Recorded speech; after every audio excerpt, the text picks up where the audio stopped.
otra vez la luz.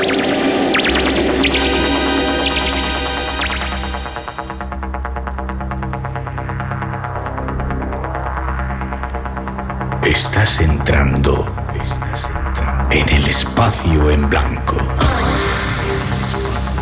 Una puerta a nuevas dimensiones de la existencia. Una nueva perspectiva sobre la realidad. Espacio en blanco.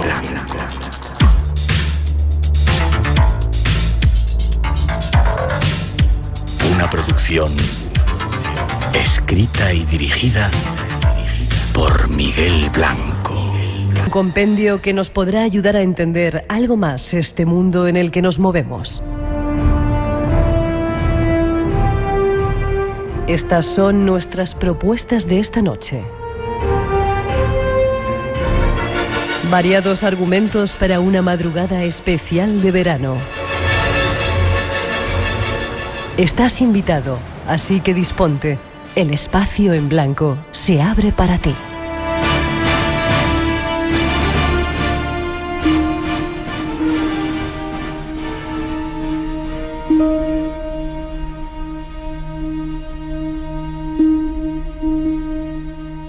Hay mucho esperando esta noche, como habéis escuchado, y vamos a comenzar viaje por una tierra, dicen que bendecida por los dioses.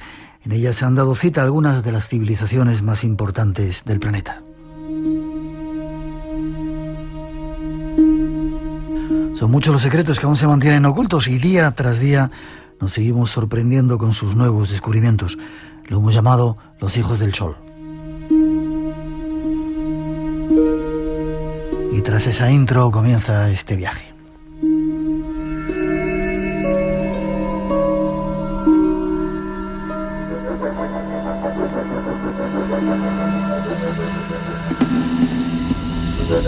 Seguimos de viaje. Nos vamos a la América precolombina, a la búsqueda de los llamados hijos del sol. Pueblos que tenían un denominador común antes de la llegada de los conquistadores. La adoración al sol y a la luna se encuentra presente en los mitos y creencias de la población centroamericana. En algunas zonas, ambas deidades personifican a los ascendientes más antiguos y se les tiene por los abuelos sabios y experimentados. Se recurre a ellos siempre que la población se halla en peligro y nunca dejan de acudir en ayuda de sus súbditos, puesto que son dos luminarias que se dejan ver ininterrumpidamente. Por el día está el sol y por la noche la luna. Ambos tienen, según la mitología de estas poblaciones, un descendiente, al que los mayas denominan Gucumach. Este posee la capacidad de metamorfosearse y transformarse, por lo que puede adquirir la figura del animal que desee, aunque él mismo tiene forma de serpiente, la serpiente emplumada. Son algunas de las características de los pueblos del sol. Conozcamos algunos más de sus secretos.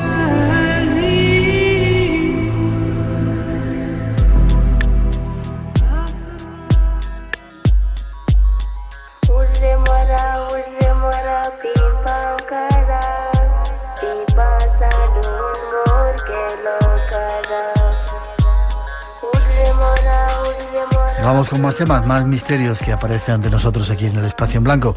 Nos vamos hasta, creo que hasta Sevilla, a hablar con nuestro siguiente invitado, José David Flores. Buenas noches, ¿hasta Sevilla? Buenas noches, Miguel. Sí, en Sevilla. Sevilla.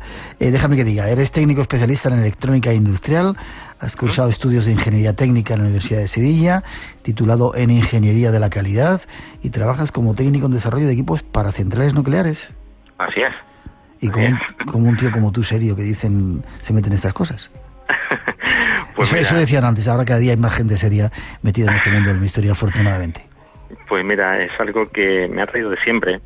algo que además comparto con un amigo común, como es José Manuel García Bautista, el cual, pues, bueno, gracias a él también, pues, me he metido un poco más aún en este tema y sobre todo hablar de América, que es mi segunda familia, pues se encuentra en aquel lugar, ¿no? Ya que mi mujer es mexicana. Ah, ¿por eso te llama tanto la atención? Efectivamente. Ya. Has escrito un libro que se llama La Guía Secreta de América, Hijos del Sol, y yo te iba a preguntar eso, que, bueno, aparte eres compañero radiofónico, haces algunos programas en Radio Betis, en La Noche Más Hermosa en Canal Sur, en otros lugares. ¿Quiénes son los hijos del sol? ¿Los mayas? Pues mira, Miguel, no, los mayas son unos de los hijos del sol, pero los hijos del sol son todas las civilizaciones americanas, precolombinas, evidentemente, que vivieron durante siglos y que crearon esas maravillas que hoy en día podemos ver.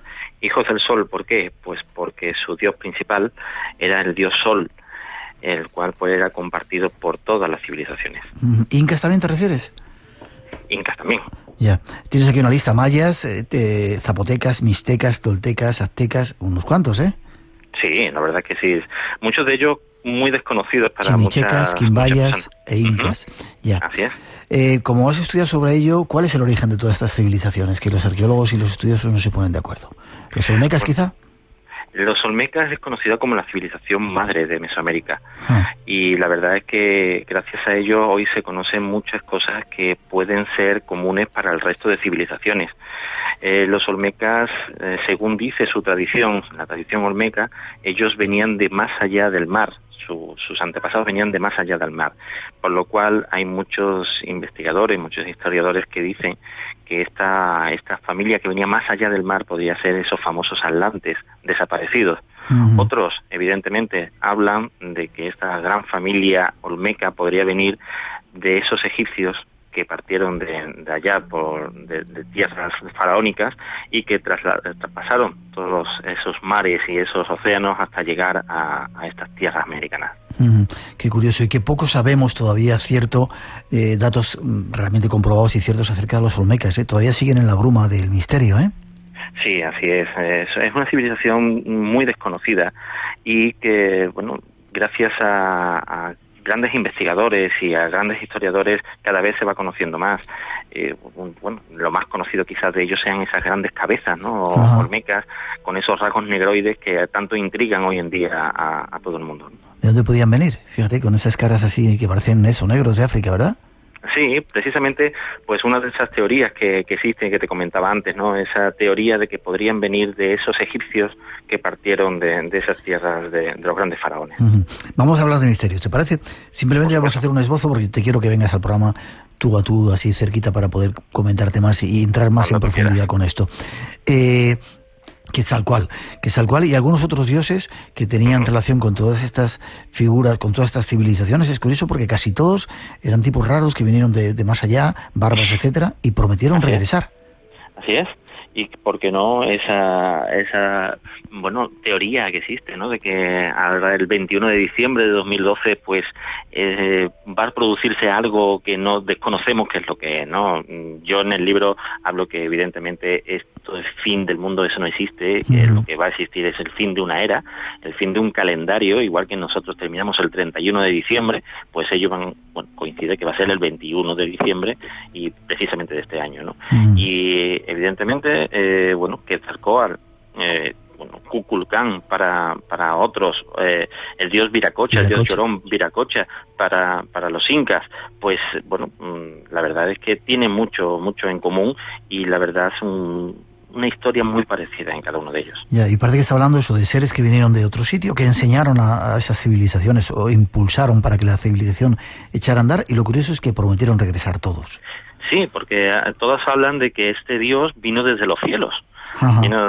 Provino de los cielos y que, como bien dices, prometió regresar, ¿no? Bueno, a todos cuando hablan de que algo vino de los cielos y que promete regresar, todos nos imaginamos pues estos extraterrestres, estos seres de otros mundos, ¿no? Y que por qué no pueden estar por allá arriba viéndonos a ver qué es lo que hacemos con este planeta que nos estamos cargando poco a poco, ¿no? Ya, quizá esa fecha del 21 del 12 del 2012 sea un indicio de que algo puede ocurrir. Vamos a estar atentos. Lugares mágicos que hayas encontrado en esa América precolombina, ¿cuáles te llaman la atención a ti? Ya que gracias a tu mujer tienes ahí un buen sitio para ir. Hay muchísimos lugares que me han llamado mucho la atención, ¿no? Quizás la zona del silencio es una zona que me sorprendió muchísimo. ¿Dónde está eso, la zona del silencio? Pues se encuentra en el desierto de Durango. Durango. En Durango, al norte de México. Yeah. Y es una zona en la cual cuando tú entras, pues se pierde todo lo que son las señales, tanto de radio como de teléfonos, como de todo. Por eso se llama la zona del silencio, porque allí no hay ninguna frecuencia que entre allí. Uh-huh. ¿Por qué? Pues curiosamente muchas, yo diría que el 80% de las piedras que te encuentras en aquel lugar están magnetizadas. Entonces, existe la teoría de que un gran meteorito cayó en este lugar y pues desprendió todo su magnetismo por toda aquella zona, y es la que impide que esas señales lleguen a este lugar. Ya. ¿Está cerca de la frontera de Estados Unidos? Sí, bueno, se encuentra el estado grande, como lo conocen, el estado de Chihuahua, y a continuación, un poco más al sur, se encuentra el estado de Durango. Curioso.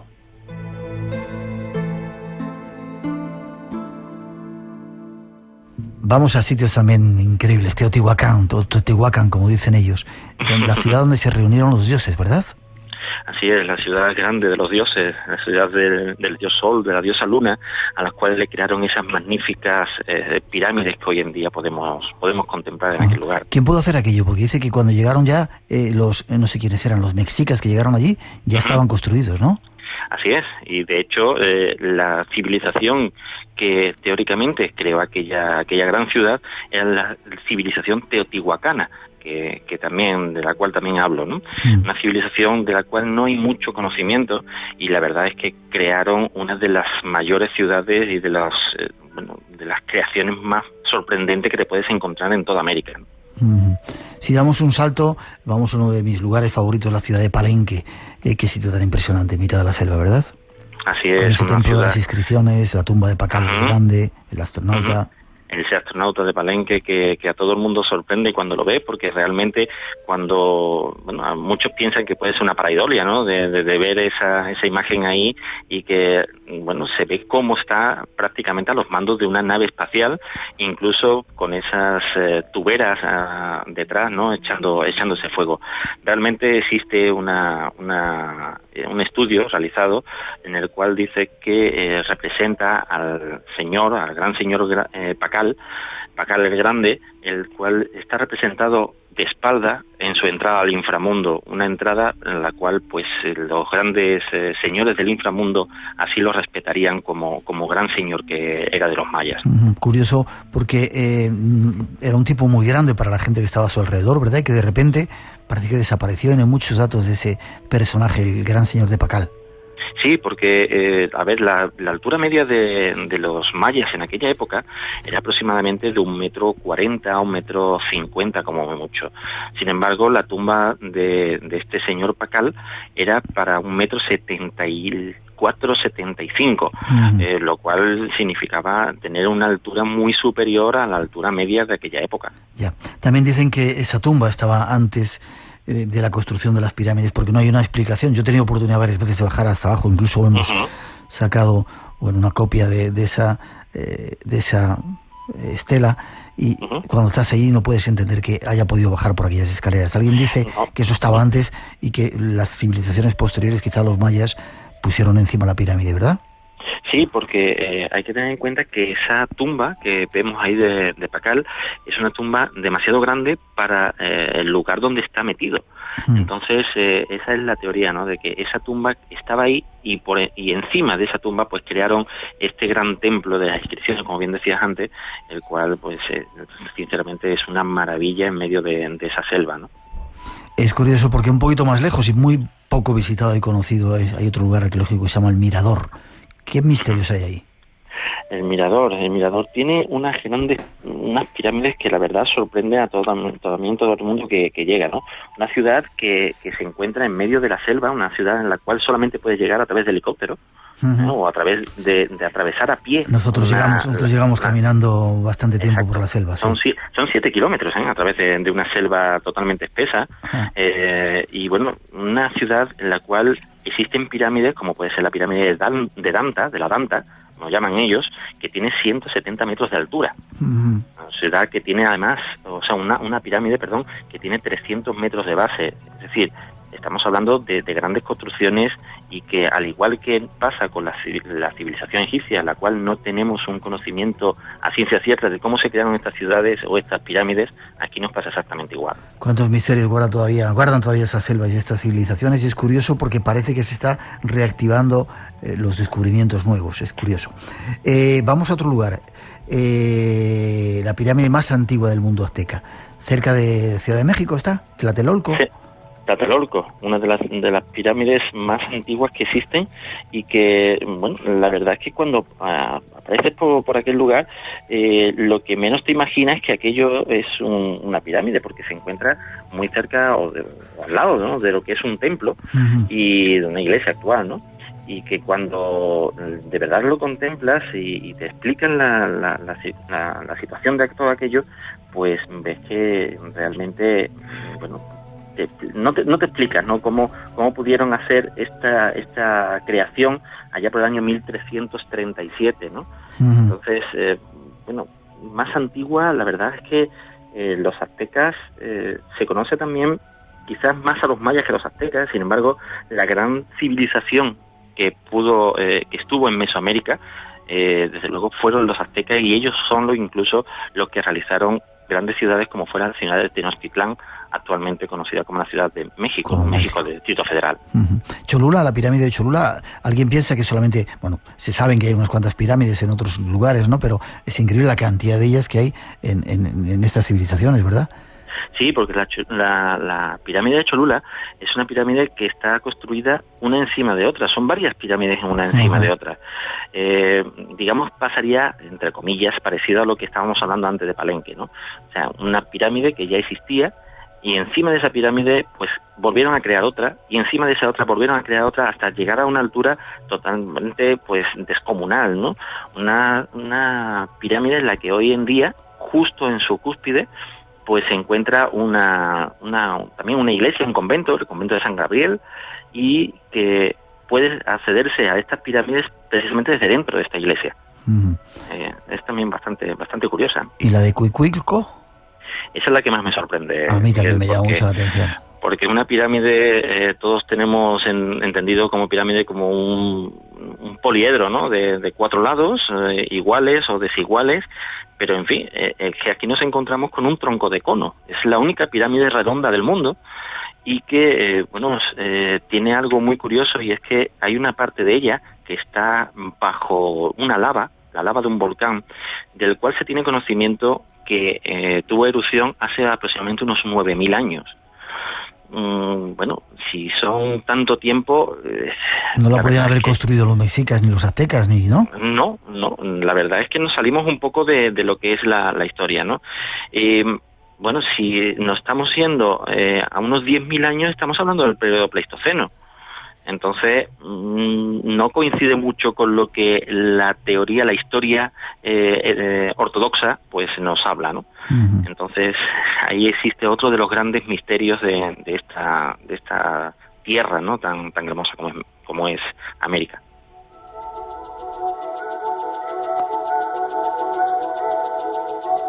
Casi terminando, José David, 3 misterios más. Zombies, ¿hay zombies en esta parte de América? ¿O te refieres a los haitianos? ¿Sí? Sí, existen zombies, y cuando hablo de zombies, existe lo que es la zombificación. No lo digas. Nos tendríamos que ir a Haití, al país más pobre del mundo. Ya. Y que, existe realmente allí una capacidad de realizar una droga que es miles de veces más potente que cualquiera de la que nosotros tenemos ahora, la tetrodotoxina, que es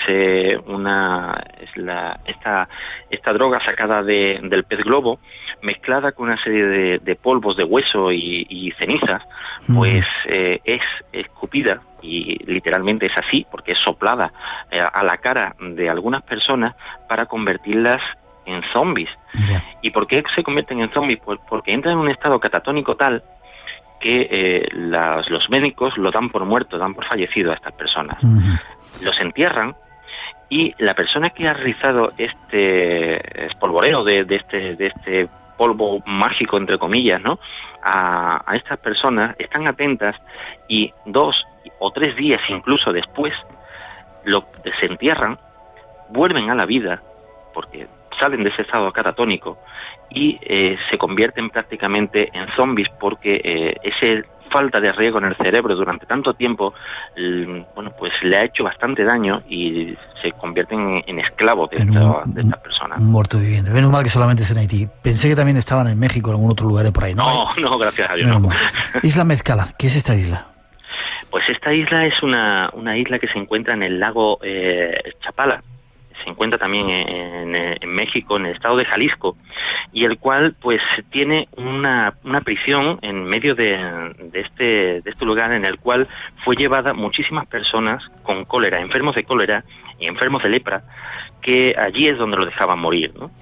Entre sus ruinas pues se han podido detectar sonidos y se han podido detectar varios fenómenos de diferente índole, y todos siempre son pues paranormales, ¿no? Voces de personas que son alaridos prácticamente de dolor, cosas, sombras que se mueven de un lugar a otro, figuras incluso que han sido presentadas, se han presentado delante de algunos visitantes que han acudido a esta isla. La verdad es que es un lugar bastante terrorífico y que cuando lo ves, pues la verdad te da incluso miedo de ir a esta isla. No iremos, por si acaso. Para terminar, en el último minuto, si hay muchos misterios en América, uno de ellos increíble son las calaveras de cristal que mucha gente relaciona con los mayas, ¿verdad? Así es, una cosa que la verdad, cuando yo he tenido la oportunidad de ver una de ellas, y una de ellas de las que debo decir que son de las verdaderas. ¿Por qué? Porque cuenta la historia, la leyenda maya, que hay 13 calaveras de cristal esparcidas por todo el territorio maya, y dice esta leyenda que cuando estas 13 calaveras sean unidas, la verdad será revelada al hombre. La verdad es que hay muchas falsificaciones también de estas calaveras porque son muy valiosas, ¿no? Y cuando las ves una perfección absoluta en la creación de estas calaveras. Hay que tener en cuenta que no existían, no tenían herramientas, ni tenían conocimientos anatómicos, teóricamente, para poder desarrollar este tipo de arte, ¿no? Porque yo realmente lo llamo arte, ¿no?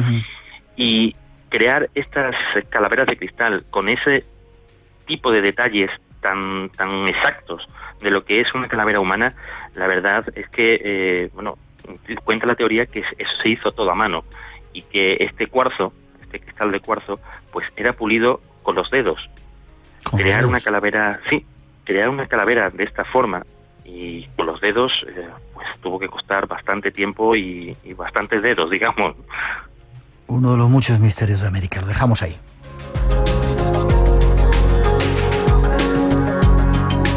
José David Flores nos llevó de su mano un pequeño rato a dar una vuelta por estos lugares, a conocer a los Hijos del Sol, la guía secreta América Hijos del Sol. ¿Forma de contacto contigo? Pues el contacto, pues a través de Facebook me pueden encontrar. Por supuesto, David Flores, me pueden encontrar cuando quieran, encantado de atender a cualquiera de ellos, o a través de email, ¿sí? Que es josedavid.floresgomez@gmail.com. Muchas gracias, José David, por la vuelta que nos has dado, por hacernos recordar esos lugares mágicos.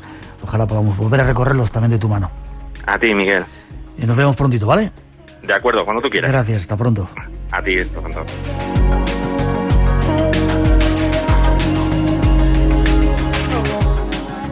Hola, mi nombre es Omar, un saludo desde Chichén Itzá, del mundo maya, un saludo para los oyentes de Espacio Blanco.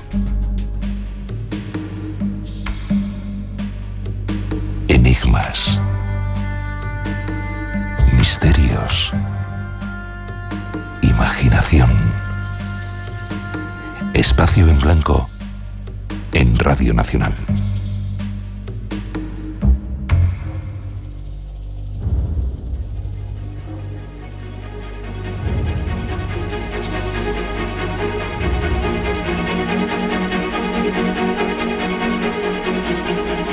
seguimos el camino. Este es el Espacio en Blanco, estás en Radio Nacional y muchos misterios nos esperan todavía hoy. El siguiente nos lleva a la búsqueda de tesoros. Un tesoro que anduvo buscando un médico francés, un médico que pasó a la historia como uno de los profetas más significativos de todos los tiempos. Nuestro próximo invitado nos lo cuenta tras esa introducción.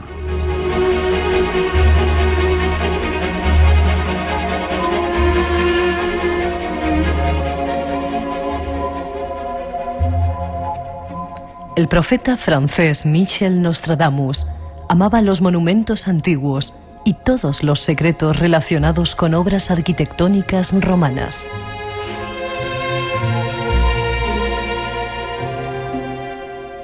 Creció en Saint-Rémy-de-Provence, donde existen importantes testigos de piedra del pasado romano.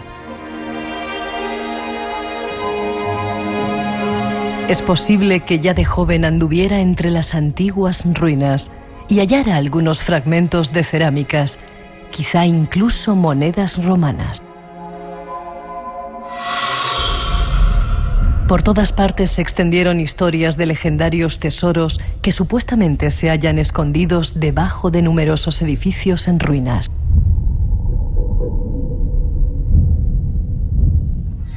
Cuando Nostradamus escribió posteriormente sus almanaques y su famosa obra Las Profecías, hizo hincapié en los descubrimientos de tesoros ocultos. De este modo quería alimentar las esperanzas de la población decepcionada en una época asolada por guerras de religiones y grandes epidemias.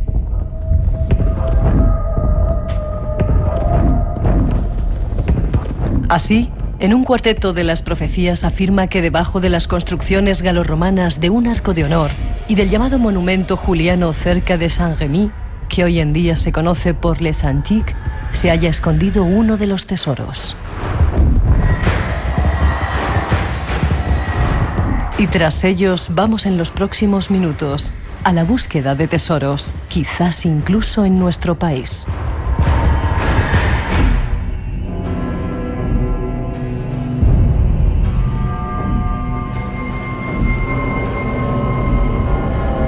Nuevo misterio, los tesoros de Nostradamus. Nos vamos a hablar con un investigador que nos va a contar alguna historia aquí en España. Sergio Solsona, buenas noches, Sergio.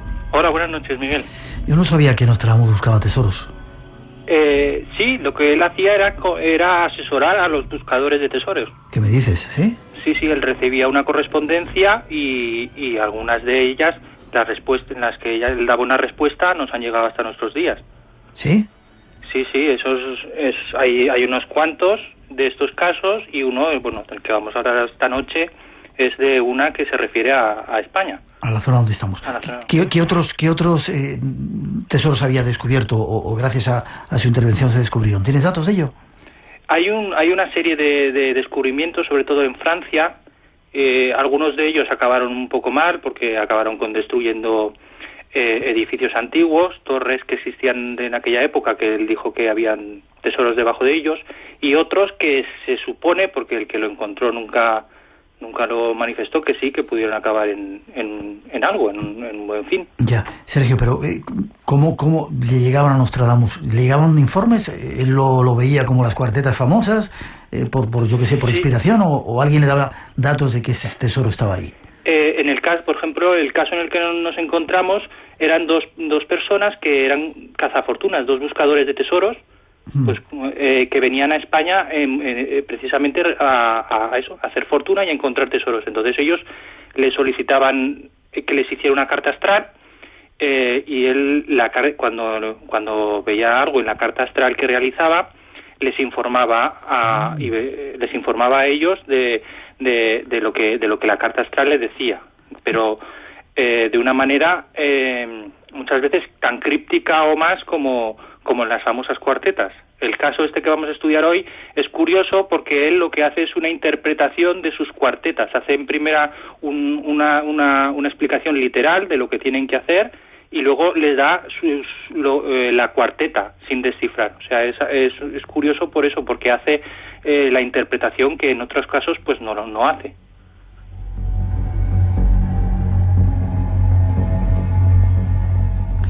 nos venimos a España entonces. 2 cazatesoros en la zona del Maestrazgo, ¿no? En Teruel. Sí, bueno, es exactamente los cazatesoros se llamaban Dominique Saint-Étienne y Jamot Patton. No le dieron indicaciones de la zona exacta en la que se movían. Y esto no es la zona del Maestrazgo, sino una cercana también que está también en la provincia de Teruel, que sería la comarca de Jiloca. Jiloca. Ya, ¿y qué ocurre? Pues el hecho es que tenemos la respuesta de él del 20 de enero de 1562, en lo que él da la localización de dos tesoros. El primero de ellos, que da muy pocos datos, dice que está en Falset, literalmente, que se podría traducir por Falset, que es otra población que está en Tarragona. Ese da muy pocos datos. Se centra más en otro. Ya, espera, ¿y dice qué tipo de tesoro es? ¿Lo que se puede encontrar en él o no? Sí. O sea, él también era un gran estudioso de la historia y un gran conocedor de las fuentes antiguas, y decía que el tesoro era propiedad de Ceneo y Sexto, que eran los hijos de Pompeyo el Grande. O sea, que debía ser algo increíble, ¿no? Sí, al menos sí. Él da todos esos datos previas históricas, de su procedencia incluso. Ya. 1562, Falset, Tarragona, no hace muchos comentarios. Hace otros comentarios, que si quieres te leo literalmente. Por favor. Una pequeña frase que dice: en Aragón, con el pie de toro poderoso. La ubicación está en la zona de Tarragón, de España, no lejos de Zaragoza. En este caso, te podría hacer pensar que está hablando de Tarragona, pero ¿sí? parece que hace no está tan cerca de Zaragoza, y al hablar de un toro poderoso, pues por la intuición, y también pues un poco pues eso, la intuición, decir, y si está hablando del toro poderoso de Teruel, o sea, de la provincia de Teruel, y que mezcla Teruel con Tarragona. Entonces él hace una pequeña aliteración de esos dos términos en el Tarragón, no lejos de Zaragoza. Entonces te podría situar un poco entre la zona limítrofe entre Zaragoza y Teruel. ¿Y qué datos da de ese segundo tesoro? Habla de una llanura de Peño Palomero, sobre la llanura de Peño Palomero. ¿Qué es eso? En principio hay dos montañas que podrían referirse.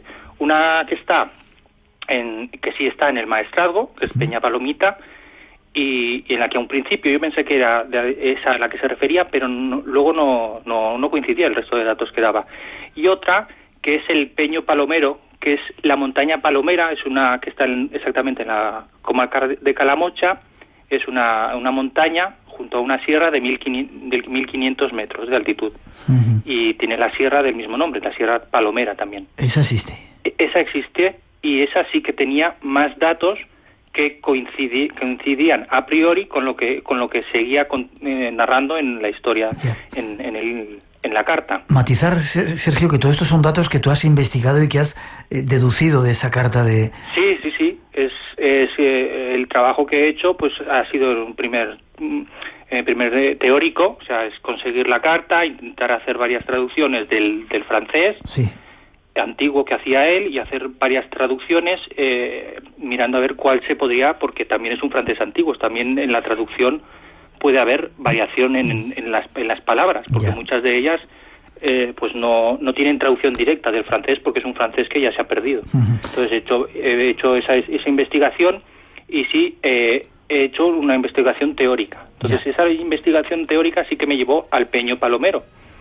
Y lo curioso de esa zona de Teruel, que está pues eso, en la comarca de Jiloca y cerca de Calamocha, es que esa zona sí tenía mucha historia, una gran historia de conflictos entre romanos y tribus celtíberas, y sí tenía un bagaje que me podía indicar que de lo que él Nostradamus dijo podía coincidir con ese territorio, aparte de que está en la limítrofe con Zaragoza, y en la que existe esa Peña Palomera. Qué curioso.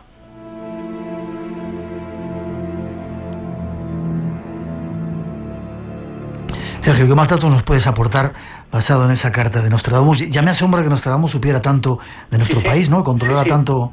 Eso ya es muy curioso, que tenga una verosimilitud. Pues el siguiente paso, que es lo que en la investigación antes teórica y buscando en internet y demás, encontrar una frase que decía él también: en un lugar donde todavía se pueden ver piezas de mármol adornadas con notables esculturas que representan animales y especialmente los bueyes y los toros. ¿Y eso qué puede Esa significar? fue la pista que me dio, porque buscando en el Museo Arqueológico de Teruel existe un grabado sobre piedra de un buey o un toro. Entonces lo que hice fue buscar la procedencia. Ese buey y ese toro fue la imagen que me capturó. Y ¿cuál es esa procedencia? Pues estaba cerca de Calamocha, a los pies del Peño Palomero. Ese fue el resto arqueológico que me centró más la búsqueda. Qué curioso. ¿Decía algo más esa carta? Vale, a partir de encontrar este resto arqueológico y descubrir dónde se había encontrado exactamente, pues lo que ya hicimos fue hacer un trabajo de campo, porque, a ver, la idea de un tesoro, pues a quien no le seduce, ¿verdad? No le seduce, y entonces pues está relativamente cercano y vas a hacer el viaje a pasar, en principio a pasar la tarde y a hacer una aventura más. Llevábamos la traducción que teníamos y nos presentamos allí en una localidad que se llama... no lo digas. Ah, vale. Déjalo, por si acaso se llena de buscadores de tesoros. Dímelo a mí y luego vamos si quieres. Vale. Vale, una localidad por ahí en esa provincia de Jiloca. Esto es. A los pies del Peño Palomero. Sí. Entonces, otro de los datos que nos cautivó es que la losa con el buey, los arqueólogos suponen que ese terreno no está excavado, simplemente se han encontrado algunas piezas como esta que hablo del buey, que llaman que sería, según las fuentes romanas, la ciudad de Leónica. Leónica. Entonces, enseguida, leyendo esto de los arqueólogos y siguiendo la carta de Nostradamus, decía la efigie de un león que lleva una espada. Y ya enseguida lo relacioné con la Leónica, que los arqueólogos sí asumen que es la zona donde se encontró este buey. Qué curioso. ¿Fuisteis allí? ¿Qué visteis? Fuimos allí. Entonces, pues fuimos con la carta en mano, y nos apareció otra coincidencia que es, pues claro, nos dejó un poquito más, pues eso, si ya es de pocos las coincidencias que teníamos, una más sobre el terreno, pues ya nos animó más, porque dice Nostradamus en la carta, cerca de donde las palomas vienen a pasar la noche. Y justo donde estábamos, levantamos la vista y encontramos unos edificios bastante característicos, bastante curiosos, que resultaron ser torres para que vivieran palomeros. O sea, eran edificios para que pasaran la noche las palomas. Palomares antiguos que algunos de ellos aún siguen en uso. Muchas coincidencias, ¿verdad? Ya, claro, esos son coincidencias que ya no son a nivel teórico, que son a nivel de cuando estás allí. Esas si quieres, por el momento y eso, pues te sugestionan más. ¿Había más datos? Había más cosas? Más sobre el terreno de estos alrededores de Leónica. Nos encontramos con otra de las frases que dice Nostradamus, es en las canteras de piedra, con el deseo de dividir la roca. Y una vez más, muy cerca de allí, desde donde estábamos, se podía divisar una cantera que ya no está en uso, de piedra caliza. ¿De época romana o de esa...? Las canteras sí que, algunas de ellas no está exactamente, que esta parece ser posterior, pero sí esa zona tuvo muchas minas, principalmente de hierro, que fueron explotadas por los romanos. Canteras de piedra con el deseo de dividir la roca. Esto nos era, o sea, coincidía se cumplía también. Otra de las curiosidades del lugar, que coincidían también con lo dicho por Nostradamus, era oro en el barro, que la madre es para la roca. Eso en un principio no tiene mucha traducción, muy extraño. Pues lo curioso de esa zona es que está al lado del río Jiloca y tiene muchas zonas en las que emana agua a través de roca porosa, de una roca muy porosa. Para una zona que parece muy agreste y muy de secano, el encontrar tantas fuentes precisamente en ese rincón ya y además que estaban esas fuentes como manando, como él dice en el libro, directamente de la roca, porque se ven las rocas húmedas y como el agua brota hacia arriba, pues también nos pareció súper curioso el que coincidía también por esas rocas, que fuera tan común. Hay varias fuentes, hay zonas en las que sale el agua de una manera que no está controlada, haciendo pequeñas lagunas. Es una zona realmente curiosa y que coincide una vez más.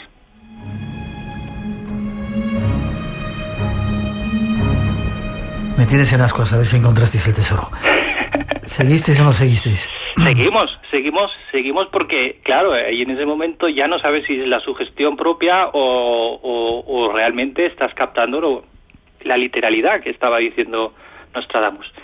Entre otras cosas, decía Nostradamus, se pueden ver las ruinas de un templo muy antiguo. Y puede ser, o no casualidad, coincidía.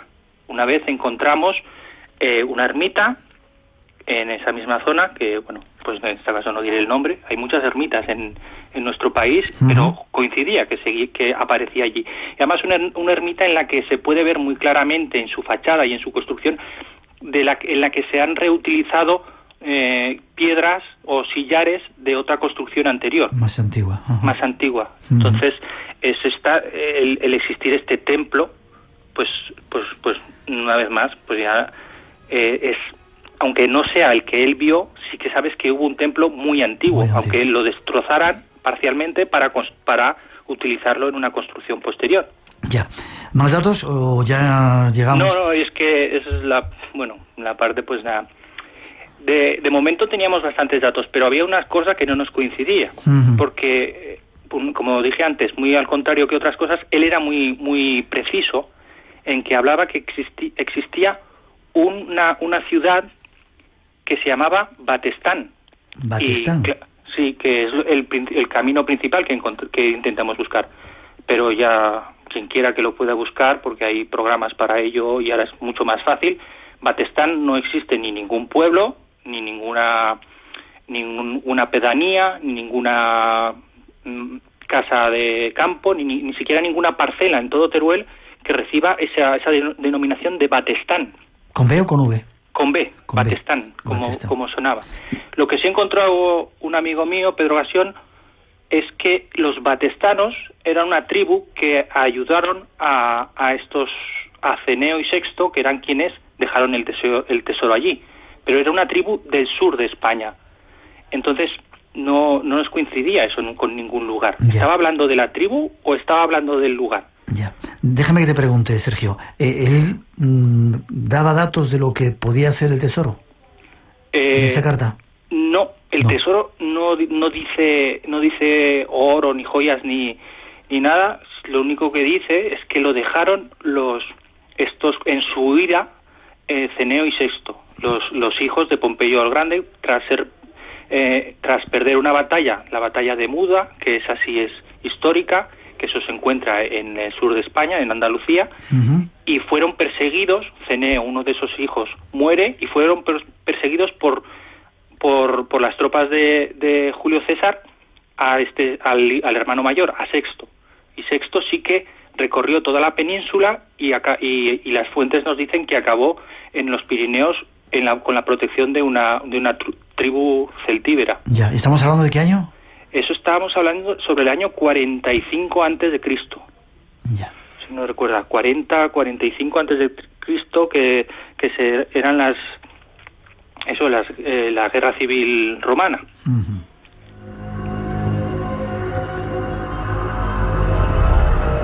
A punto de terminar, Sergio. Tenemos una cita, tenemos tantas citas pendientes por España, pero tenemos una cita pendiente contigo para que nos enseñes ese lugar. Sí, es magnífico porque el Batestán lo encontramos, estuvimos allí y lo que encontramos fue un molino harinero. No era en el idioma antiguo aragonés, los molinos de lana, no harineros, perdón, de lana, en los que se trabajaba de lana eran conocidos como batanes. O sea que al final también encontraste esa clave. Un batán, no un batestán, sino encontramos un batán, un edificio antiguo, como con la estructura, dijéramos, de un molino, pero que se utilizaba solamente para trabajar y lavar la lana. Ya. Y entonces cuando vimos y nosotros conocíamos este vocablo, dijimos, claro, es que aquí hay un batán. ¿Y quedaba alguna clave más por descubrir?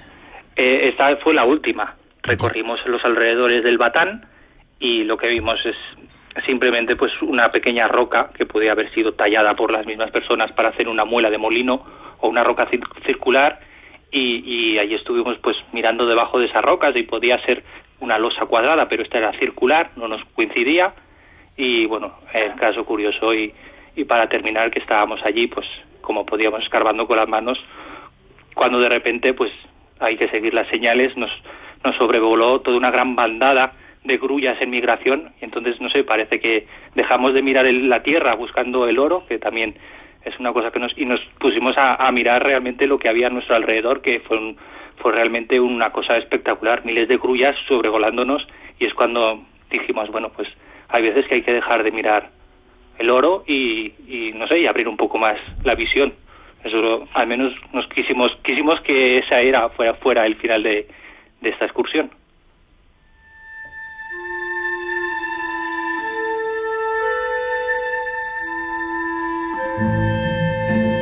Sergio Solsona, que siempre nos sorprende con esas investigaciones. Se habló del maestrazgo, en esta ocasión de ese tesoro descrito por Nostradamus. Yo no sabía que describía tesoros y mucho menos que conocía también España. Quizá algún día tengamos que darnos una vuelta por ahí, ¿te parece? Por supuesto que sí. Yo conozco la zona, ¿sabes?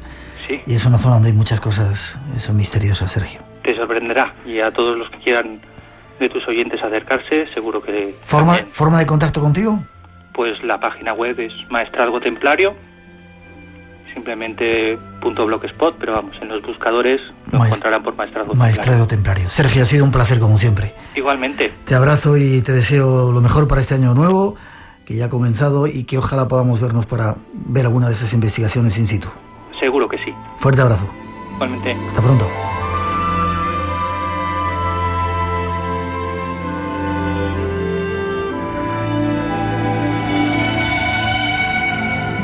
Abre tus sentidos.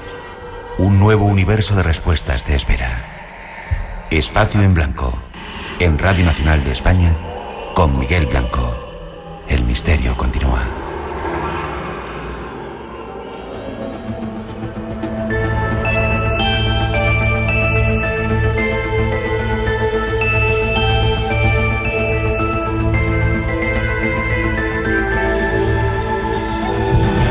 Una pausa obligada para las noticias. Llegan las de las 3, las 2 en las Islas Canarias, pero enseguida regresamos.